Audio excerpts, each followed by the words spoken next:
Mari kita berdoa, saudara-saudara. Tuhan Yesus yang baik, terima kasih banyak untuk kemurahan Tuhan dalam kehidupan kami. Tiba saatnya Tuhan kami akan belajar tentang Tuhan.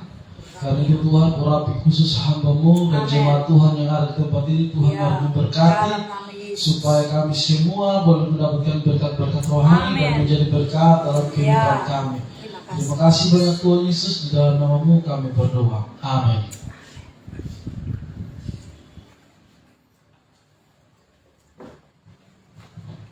Baik, shalom. Shalom. Ya, puji nama Tuhan, saudara-saudara yang Tuhan Yesus kasih. Terima kasih untuk kehadiran Bapak Ibu saudara sekalian. Hari ini kita akan sama-sama belajar bersama di dalam satu kitab, Lukas pasal 8.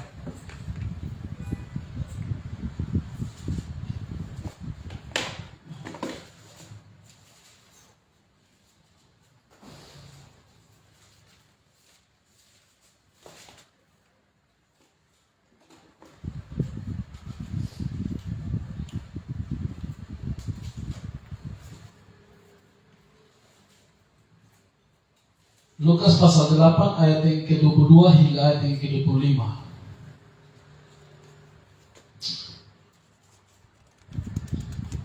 Saudara-saudara yang sudah bilang amin.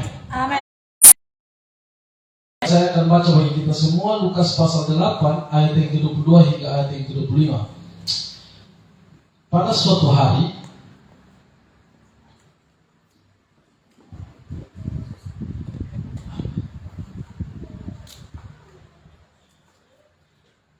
Ia berkata kepada mereka, marilah kita bertolak ke seberang danau. Lalu bertolaklah mereka, dan ketika mereka sedang berlayar, Yesus tertidur. Sekonyong-konyongnya turunlah taufan ke danau, sehingga perahu itu kemasukan air dan mereka berada dalam bahaya. Maka datanglah murid-muridnya membangunkan dia, katanya, Guru, kita binasa. Ia pun bangun lalu menghardik angin dan air yang mengamuk itu, dan angin dan air itu pun redah dan danau itu pun menjadi teduh. Lalu katanya kepada mereka, di manakah kepercayaanmu? Maka takutlah mereka dan heran, lalu berkata seorang kepada yang lain, siapakah gerangan orang ini sehingga ia memberi perintah kepada angin dan air dan mereka taat kepadanya. Nah, saudara-saudara, judul kita hari ini adalah kita akan belajar di bawah satu tema, yaitu badai kehidupan. Nah, Bapak Ibu Saudara-saudara sekalian, ayat-ayat yang tadi sudah kita baca dalam teks itu bercerita tentang badai yang menghantam murid-murid di dalam perjalanan mereka, pelayaran mereka di tengah laut. Nah saudara-saudara, kalau kita percaya bahwa Allah itu berdaulat secara mutlak, kalau kita percaya providensia Allah, Allah itu berdaulat berdaulat mutlak atas segala sesuatu, dan kita percaya bahwa Allah itu berdaulat dan segala sesuatu di dalam rencana Allah, maka kita harus percaya bahwa badai yang menimpa Yesus dan murid-muridnya itu bukan suatu kebetulan. Amen. Itu bukan suatu kebetulan, itu sudah dalam rencana Allah. Itu sudah dalam rencana Allah, rencana kekal Allah. Karena itu kalau kita percaya tentang kedaulatan yang mutlak Allah, maka kita harus percaya bahwa badai itu sudah terjadi. Badai itu terjadi, tentu Tuhan punya maksud terhadap badai itu. Nah saudara-saudara, saya kutip di sini kata Calvin, Johannes Calvin bilang begini, adalah pasti bahwa badai yang menggoncang danau bukan sebuah kebetulan. Karena bagaimana Allah bisa mengizinkan anaknya didorong ke sana kemari dengan sembarangan oleh kehebatan gelombang tersebut. Nah saudara-saudara, demikian pula pada waktu badai itu menghantam perahu mereka dan Yesus tertidur pun, itu bukan kebetulan. Amen. Jadi pada saat badai terjadi dalam kehidupan murid-murid dan Yesus tertidur pun, itu bukan kebetulan. Nah Calvin melanjutkan, Pak Calvin bilang begini, karena itu hendaknya kita menyimpulkan bahwa semuanya ini diatur oleh providensia Allah. Semuanya itu diatur oleh kedaulatan Allah. Semuanya itu diatur oleh rencana kekal Allah. Di dalam Kristus, ketika Yesus harus tidur, ketika murid-muridnya berlayar, ketika mereka diterpa oleh badai yang begitu hebat, semuanya itu punya tujuan. Nah Bapak Ibu Saudara-saudara, karena itu saudara-saudara, kalau kita tarik dalam pelajaran kita, dalam kehidupan kita, maka kita harus percaya bahwa apapun masalah dan persoalan yang kita hadapi, badai-badai yang kita hadapi dalam kehidupan kita, dan terkesan Tuhan tidur, itu bukan kebetulan. Semuanya punya maksud dan tujuan. Dan tidak ada segala sesuatu yang terjadi dalam kehidupan kita itu yang kebetulan. Nah mungkin saudara-saudara bertanya, lalu apa maksud Tuhan? Apa maksud Tuhan di dalam badai yang dialami oleh murid-murid? Dan apa maksud Tuhan di dalam badai yang kita alami sebagai orang pengikut Yesus? Nah yang pertama di sini saudara-saudara, Tuhan mau agar murid-muridnya menyadari kelemahan mereka. Atau dengan kata lain, Tuhan mau kita sadar bahwa kita ini lemah. Tuhan mau kita sadar kita lemah. Tuhan mau agar murid-muridnya itu menyadari bahwa mereka itu lemah. Nah Bapak Ibu saudara-saudara sekalian, satu hal yang tidak kebetulan adalah bahwa peristiwa itu terjadi di Danau Galilea. Nah kita harus ingat bahwa Danau Galilea ini adalah tempat di mana murid-murid, ada beberapa murid di sana itu yang memang mantan nelayan. Mereka sangat pakar tentang kelautan. Nah boleh dibilang bahwa Danau Galilea itu adalah tempat atau lapangan pekerjaan mereka. Mereka hari-hari sebelum ada Yesus dan sebelum ikut Yesus, mereka sudah berada di Danau Galilea dan mereka sangat paham di danau itu. Tetapi saudara-saudara, yang menarik di sini adalah mereka ketakutan dan hampir mati di Danau Galilea. Jadi Tuhan ingin menunjukkan kepada kita bahwa kita ini lemah. Murid-murid itu lemah. Mereka sekarang berada di Danau Galilea. Mereka takut gelombang, mereka takut badai, mereka takut binasa. Tapi ibu saudara-saudara yang Tuhan Yesus kasihi, yang sebenarnya yang mau Tuhan katakan lewat peristiwa badai yang mereka alami, Tuhan mau menunjukkan bahwa mereka itu lemah. Jadi ujian-ujian iman atau badai kehidupan yang kita alami saudara-saudara mau menunjukkan kita ini lemah. Karena kita ini lemah, maka sepenuhnya kita harus bergantung pada Tuhan. Karena kita ini lemah, makanya kita jangan andalkan kita punya uang banyak, kita punya sejumlah aset. Kita jangan andalkan kita punya orang hebat, kita punya keluarga hebat. Kita jangan andalkan kita punya harta banyak. Kita jangan andalkan apapun itu.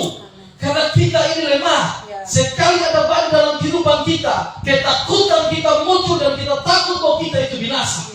Murid-murid itu nelayan yang hebat. Mereka berada di dalam bidang kebakaran mereka. Tapi ketika ada badai, mereka takut binasa. Kenapa? Kita lemah, mereka pun lemah. Badai yang Tuhan izinkan menghantam hidup kita, saudara-saudara, sesungguhnya Tuhan memberikan pesan bagi kita bahwa kita ini adalah makhluk yang lemah. Tanpa Tuhan, tanpa Dia, kita tidak mampu apa-apa. Tanpa Tuhan, kita tidak bisa duduk di sini. Tanpa Tuhan, kita tidak bisa berdiri memuji Tuhan. Tanpa Tuhan, kita bukan siapa-siapa. Makanya jangan kita sombong, Bapak Ibu, saudara-saudara sekalian. Jangan kita menganggap bahwa kita bisa ini. Jangan kita menganggap bahwa kita hamba Tuhan. Jangan kita menganggap kita seorang pengkhotbah. Jangan kita menganggap bahwa kita ini adalah orang-orang yang hebat, punya latar belakang yang hebat dan sebagainya. Kita ini lemah di mata Tuhan. Amin. Kita ini tidak bisa mengontrol segala sesuatu menurut keinginan kita. Tidak bisa. Kita tidak bisa membuat orang lain setuju dengan kita. Kita tidak bisa merubah kondisi dan keadaan kita. Kenapa? Kita lemah. Karena itu kita butuh Tuhan. Ada pelajar bilang begini, satu keuntungan dari ujian-ujian iman adalah membuat kita mengetahui betapa lemah dan fananya kita. Saudara-saudara bisa perhatikan orang-orang kaya. Kalau kita yang miskin, kita melihat betapa bahagianya orang kaya, hidup di tempat yang mewah. Saudara-saudara, mereka sana juga ada pikiran. Mereka pikiran tidak bisa makan ini, tidak bisa makan itu, tidak bisa harus operasi ini, harus operasi ini, harus operasi ini. Saudara-saudara, semuanya itu baik kaya maupun miskin, semua ada baik dan menunjukkan kita lemah. Amin. Tidak ada yang luar biasa dalam kehidupan kita tanpa Tuhan.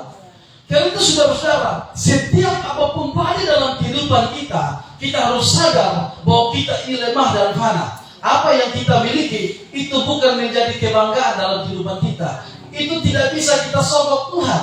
Tidak bisa kita bawa kepada Tuhan ini sesuatu yang baik dalam kehidupan kita. Tidak bisa. Karena kita ini lemah. Ketika ada badai, saudara-saudara, yang kita andalkan semua itu tidak akan pernah berlaku di situ. Tidak akan pernah berlaku di situ. Tuhan menunjukkan skill murid-murid pada waktu itu. Ketika ada badai datang, mereka kalang kabut, gegabah dan sebagainya. Mereka ketakutan karena mereka akan binasa. Makanya mereka memanggil guru-guru, kami binasa dan sebagainya. Jangan membawa sesuatu kelebihan dalam diri kita untuk Tuhan. Bagi Tuhan, di mata Tuhan, kita tidak ada apa-apanya. Kita lemah, saudara-saudara. Itu yang pertama. Nah, yang kedua, saudara-saudara, tujuan dari ketika kita hidup di dalam badai atau kita menghadapi badai dalam kehidupan kita, tujuannya adalah Tuhan mau menguji kita dan Tuhan mau menguatkan iman kita. Tuhan mau menguji murid-murid. Tuhan mau menguatkan iman daripada murid-murid. Selain bahwa Tuhan menunjukkan kelemahan daripada murid-murid, kelemahan daripada kita, badai yang Tuhan izinkan terjadi, itu juga menguji kita, menguji kesetiaan kita, menguji keikhlasan kita melayani Tuhan, menguji kesetiaan dan iman kita di dalam badai itu. Orang tidak akan pernah bisa kenal Tuhan tanpa badai. Orang tidak akan bisa. Calvin berkata, dan hendaknya kita belajar bahwa kapanpun terjadi peristiwa apapun yang merugikan dan yang bersifat bermusuhan dengan kondisi kita, atau yang bermusuhan dengan apa yang harusnya kita inginkan, itu Tuhan sedang menguji kehidupan kita. Saudara-saudara yang Tuhan kasih, badai yang Tuhan izinkan terjadi bukan saja menunjukkan kita lemah, bukan saja menunjukkan bahwa betapa fananya kita. Kita tidak bisa mengandalkan apapun yang ada dalam hidup kita, tetapi itu juga menunjukkan kita ini beriman atau tidak. Tidak sedikit orang, saudara-saudara, yang karena diterpa badai dia lalu meninggalkan Tuhan. Diterpa badai, iman dia lalu goncang dan kesetiaan dia luntur. Badai, saudara-saudara, itu menunjukkan kita ini kualitas atau tidak. Kita berkualitas atau tidak. Saudara-saudara, William Hendrickson bilang begini, kita tidak boleh lupa bahwa pimpinan ilahi sedang bekerja di sini seperti yang selalu terjadi. Yesus berada di danau ini supaya melalui mujizat yang mengherankan, perbuatan yang spektakuler itu bisa menguatkan iman daripada murid-muridnya. Yesus berada di tengah badai, murid-murid merasakan badai. Yesus sedang tertidur, murid-murid ketakutan mereka akan binasa. Saudara perhatikan, Yesus tidur itu adalah tindakan kesengajaan. Bukan karena Yesus ini Tuhan lalu dia sedang tidur. Dia sebagai manusia dia juga bisa tidur. Tetapi saudara-saudara lihat, murid-murid ketakutan walaupun berada dekat dengan Yesus. Badai itu menunjukkan kualitas iman kita. Badai itu menunjukkan kualitas perayaan kita. Seberapa jauh kita cinta pada Tuhan. Seberapa jauh kita cinta perayaan Tuhan. Badai itu akan menunjukkan siapa diri kita. Saudara-saudara, Tuhan menguji kita dan menguatkan kita melalui badai-badai yang kita alami. Apakah kita tetap beriman dan berpegang pada firman Tuhan atau tidak? Sekarang badai kehidupan ini beragam, Bapak Ibu Saudara-saudara sekalian. Badai-badai pengajaran sesat yang seringkali muncul datang dengan angin-angin, rupa-rupa pengajaran sesat yang mulai menggeser iman kita kepada Tuhan dalam pengajaran yang benar. Atau badai-badai yang lain dalam kehidupan kita. Bapak Ibu Saudara-saudara, itu Tuhan izinkan supaya apakah kita tetap setia pada Tuhan atau tidak. Tuhan izinkan apakah kita tetap murni dengan Tuhan atau tidak. Tanpa badai itu, kita tidak akan pernah bisa mengklaim kita murni di hadapan Tuhan. Tanpa badai yang kita alami, kita tidak akan bisa menunjukkan kesetiaan kita di hadapan Tuhan. Saudara-saudara bisa lihat kondisi Ayub, peristiwa Ayub, contoh kasusnya Ayub. Ayub ditimpa berbagai badai kehidupan. Dia sempat sedikit goncang, tapi saudara-saudara lihat, imannya tetap teguh di hadapan Allah. Ayub pasal pertama ayat 21 bilang begini, katanya, dengan telanjang aku keluar dari kandungan ibuku, dengan telanjang juga aku akan kembali ke dalamnya. Tuhan yang memberi, Tuhan yang mengambil, terpujilah Tuhan. Bapak Ibu Saudara-saudara, kesusahan kita belum seperti kesusahan Ayub.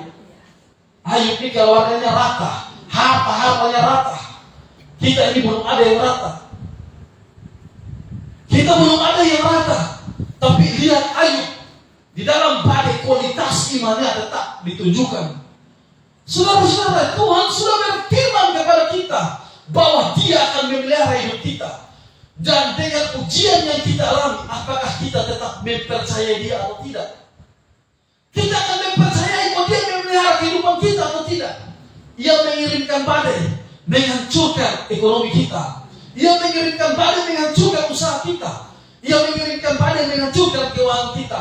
Apakah kita tetap percaya pada pemeliharaan Tuhan atau tidak? Tuhan sudah berkata, Dia berfirman, Dia akan memelihara kamu. Sampai anak cucu orang percaya tidak akan pernah meminta-minta. Dia izinkan badai hancurkan semua bisnis kita, ekonomi kita, relasi kita. Dan di situ apakah kita masih tetap percaya bahwa Dia memelihara kita atau tidak? Allah sudah berfirman bahwa Dia akan melindungi kita di setiap jalan kita. Dan Dia menguji kita, apakah kita mempercayai Dia dalam hal itu atau tidak. Dia lalu kirimkan badai berupa bahaya yang mengancam hidup kita. Untuk apa? Untuk melihat apakah kita benar-benar percaya pada perlindungan Tuhan atau tidak. Dia berfirman, Dia akan melindungi kita. Dia kirimkan badai supaya apakah benar-benar kita percaya bahwa Dia Allah yang pelindung atau tidak. Allah berfirman, saudara-saudara, Dia akan menyertai kita. Lalu Dia menguji kita, apakah kita mempercayai pernyataan Tuhan atau tidak. Dia kirimkan badai itu sehingga orang-orang yang kita sayangi, orang-orang yang kita kasih bisa saja meninggalkan. Tuhan bisa saja ambil pulang. Tuhan bisa saja ambil orang-orang yang kita cintai. Tuhan bisa saja memisahkan kita dan orang-orang yang kita sayangi. Disitulah ujian kita terjadi dalam kehidupan kita. Apakah kita masih tetap percaya pada Tuhan yang menyertai kita atau tidak? Saudara-saudara, demikian pula setiap badai yang Dia kirimkan dalam kehidupan kita sebenarnya untuk menguji dan untuk menguatkan iman kita. Tanpa badai kehidupan, saudara-saudara, iman kita tidak akan kokoh. Saudara-saudara bisa lihat kondisi orang Cina. Kenapa kekristenan di Cina semakin naik? Karena ada tekanan terus. Kekristenan itu bagikan bola, semakin ditekan dia semakin melenting.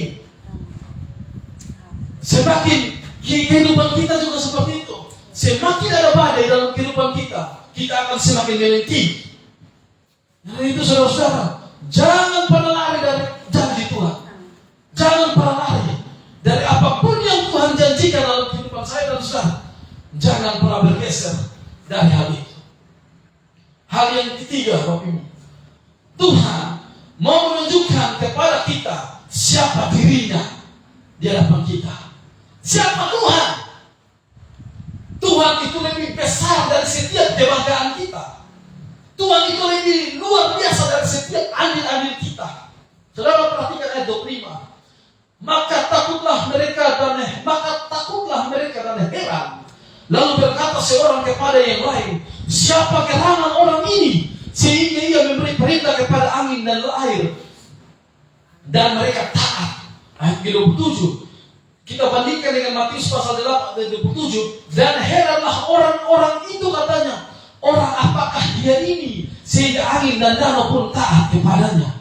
Tapi Ibu, badai yang Tuhan izinkan terjadi, Tuhan menunjukkan siapa dirinya dalam kehidupan kita. Dia lebih besar dari semua pegangan-pegangan kita. Dia lebih hebat dari semua yang kita banggakan. Orang tua yang kita banggakan, anak yang kita banggakan, relasi yang kita banggakan, harta yang kita banggakan. Dia jauh lebih hebat dari semuanya itu. Tidak bisa kita banggakan hal itu. Saudara-saudara, murid-murid yang tertahan badai dan gelombang, ketakutan akan kematian merondong mereka. Disitulah mereka tahu siapakah orang ini. Alam pun tunduk kepada Kristus. Dengan badai yang kita hadapi, saudara-saudara, kita akan tahu siapa Tuhan. Dengan badai yang kita hadapi, baru di situ kita kenal Tuhan. Dengan cobaan-cobaan ujian yang kita hadapi, dari situ kita cari Tuhan. Masih banyak orang, saudara-saudara, mau mencari hal-hal yang spektakuler, yang bertemu bukan karena firman Tuhan, tetapi karena hal-hal yang spektakuler. Dan itu memang hal-hal yang nikmat bagi dunia.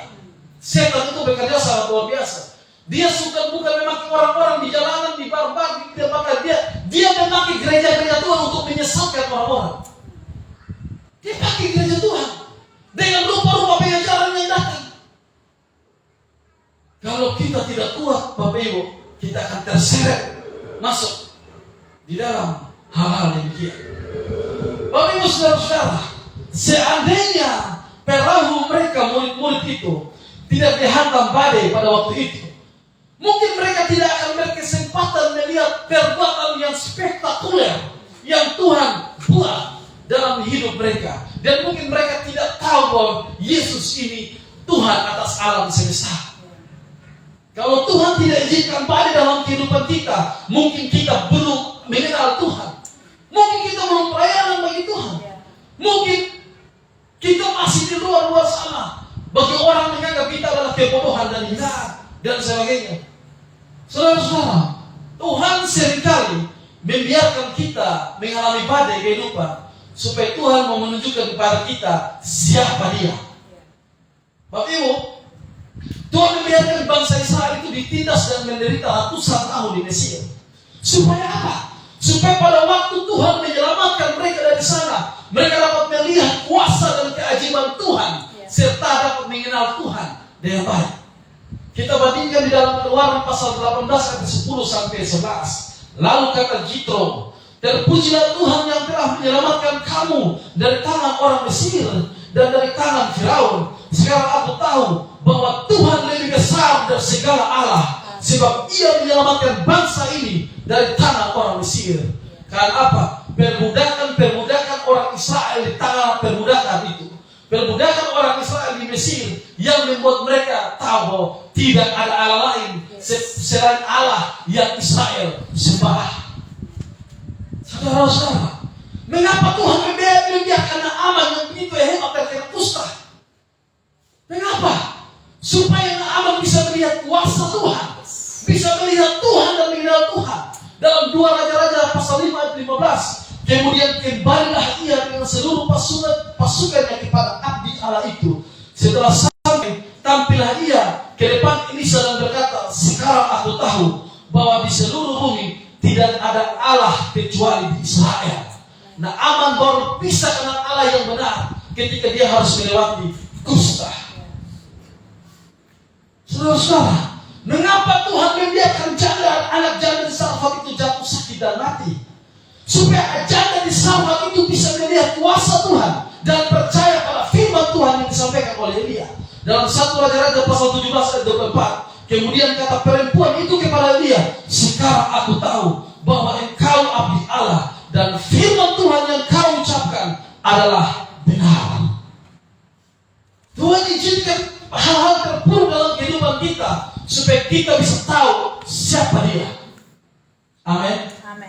Setiap badai yang menerpa kita sebenarnya adalah sebuah kesempatan dalam kehidupan kita untuk melihat dan lebih dekat dengan Tuhan, untuk melihat perbuatan-perbuatan spektakuler yang Tuhan berikan dalam kehidupan kita. Bapak Ibu Saudara-saudara, ini tidak berarti bahwa Tuhan selalu membebaskan kita dari masalah. Ini tidak berarti bahwa Tuhan selalu membebaskan kita dari problem atau persoalan. Tidak demikian. Tapi saudara-saudara, ketika kita sanggup hidup di dalam problem itu, kita masih kuat berdiri di dalam problem itu juga adalah mujizat dari Tuhan.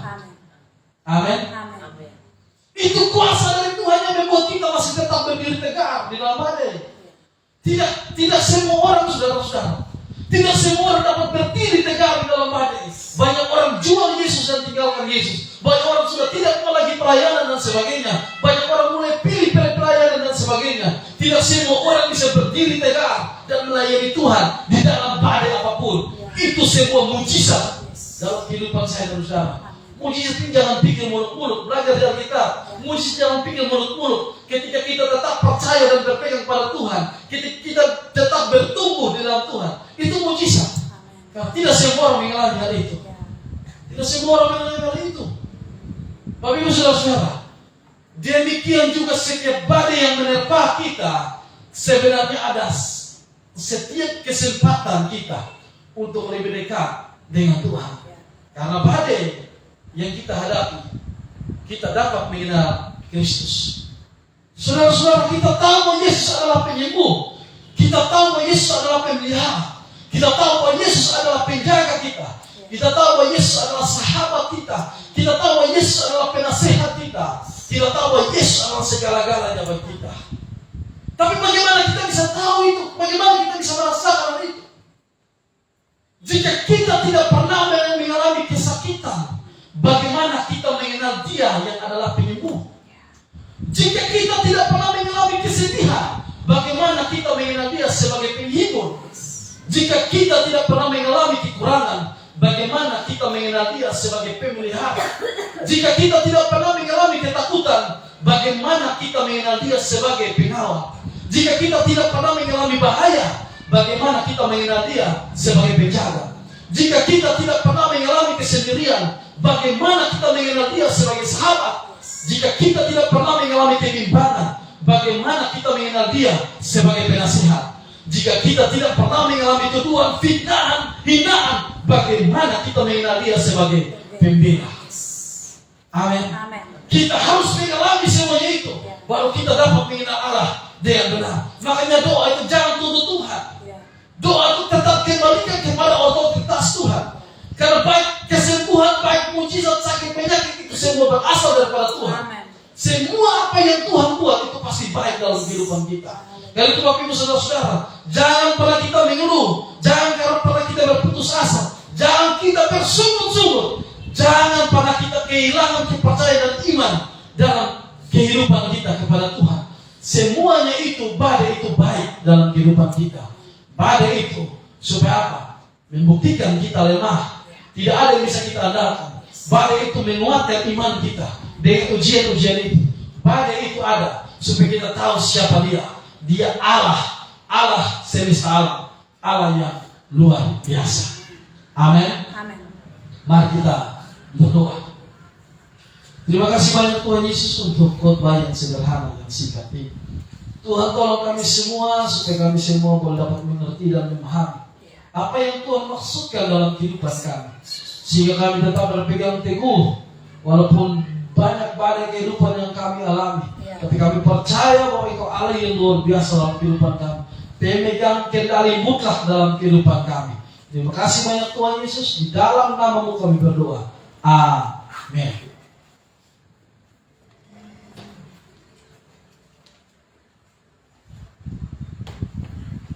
Haleluya.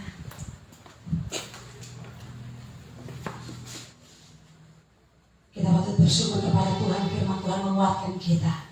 Karena itu sejujurnya kita semua bangkit berdiri. Kita mau mengaku iman percaya kita kepada Tuhan.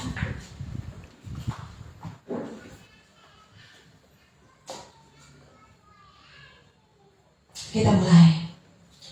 Aku percaya kepada Allah, Bapa yang Maha Kuasa, Khalik langit dan bumi, dan kepada Yesus Kristus, Anaknya yang tunggal Tuhan kita, yang dikandung daripada Roh Kudus, lahir dari anak darah Maria, yang menderita di bawah pemerintahan Pontius Pilatus, disalibkan, mati dan dikuburkan, turun ke dalam kerajaan Allah. Pada hari yang ketiga, bangkit pula dari antara orang mati, naik ke surga, duduk di sebelah kanan Allah, Bapa yang Maha Kuasa. Di sana akan datang untuk menghakimi orang yang hidup dan yang mati. Aku percaya kepada Roh Kudus, gereja yang kudus dan am, persekutuan orang kudus, pengampunan dosa, kebangkitan mati, dan hidup yang kekal. Amin. Baik, silakan duduk kembali. Kita akan memberikan persembahan syukur kita kepada Tuhan. Karena itu, sebelum kita memberikan persembahan syukur kita kepada Tuhan, mari kita berdoa. Bapa yang baik, sekali lagi kami mengucap syukur karena Engkau berikan kesempatan bagi kami untuk kami boleh mendengar firman-Mu. Mari Tuhan, apa yang sudah kami dengar, Tuhan meteraikan di dalam roh hati kami dan mampukan kami untuk kami tidak saja mendengar dan menyimpan dalam kehidupan kami, tetapi di dalam tuntunan kuasa Roh Kudus-Mu. Engkau menolong kami supaya kami menjadi pelaku-pelaku firman-Mu. Terima kasih Tuhan. Saatnya kami akan memberikan persembahan syukur kami. Mari Tuhan memberkati setiap kami anak-anak-Mu Tuhan yang telah mempersiapkan persembahan syukur kami dan dalam rumah tangga kami masing-masing. Biarlah Tuhan memberkati setiap persembahan yang kami beri Bapa. Biarlah berguna untuk pelayanan di tempat ini Bapa. Bahkan kami semua Tuhan, mampukan kami untuk kami tidak saja memberi apa yang ada pada kami, tapi lebih daripada itu kami mempersembahkan hidup dan kehidupan kami sebagai persembahan yang hidup, yang kudus dan yang berkenan di hadapan-Mu. Dalam nama Tuhan Yesus kami berdoa. Amin. Baik, shalom. Sekali lagi shalom. Saya jemput kita semua bangkit berdiri. Kita akan memberikan persembahan syukur kita kepada Tuhan. Selamat memberi, Tuhan Yesus memberkati kita semua. Ketika kita kuat menghadapi tantangan pergumulan, bahkan hidup yang ada hidup kita bukan saja keluar sebagai pemenang, tapi firman Tuhan berkata